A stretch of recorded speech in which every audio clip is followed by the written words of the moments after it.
உடஞ்ச கண்ணாடியை வீட்டில் வைக்கக்கூடாது.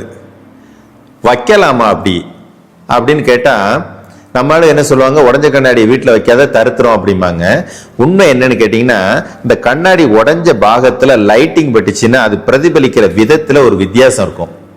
அதோட நாம இந்த ஃபேஸ் நம்ம முகத்தை போய் அந்த கண்ணாடியில பார்க்கும்போது அந்த உடஞ்ச இடத்துல அந்த முகத்துல சரியான ஒரிஜினாலிட்டியே தெரியாது. அது பார்த்த உடனே நம்ம மைண்ட்ல ஒரு சின்ன டிஸ்டர்பன்ஸ் உருவாகும். அதுல இருந்து பட்டு பிரதிபலிக்கக்கூடிய இந்த ஒளி இருக்கு இல்லையா, அந்த ஒளியை நம்ம மைண்ட்ல ஒரு சின்ன டிஸ்டர்பன்ஸை உருவாக்குது. இந்த டிஸ்டர்பன்ஸ் தான் என்ன ஆகுது, என் வாழ்க்கையில குணங்களோட அது கனெக்ட் ஆகி வாழ்க்கையில நடக்கக்கூடிய செயல்களோட முடிவுகளை தீர்மானிக்குது. அதனால என்ன சொன்னாங்க, உடஞ்ச கண்ணாடியை தயவு செய்து வைக்காத. இதனால இந்த உடம்புல மனசுல இந்த மாதிரி சேஞ்சஸ் வரும், அது உன் வாழ்க்கையில அஃபெக்ட் ஆகும், அதை தூக்கி எறிஞ்சிருன்னு சொன்னாங்க. மற்றபடி உடஞ்ச கண்ணாடி எங்கேயோ இருந்து தரித்திரத்தை இழுத்துட்டு வராது.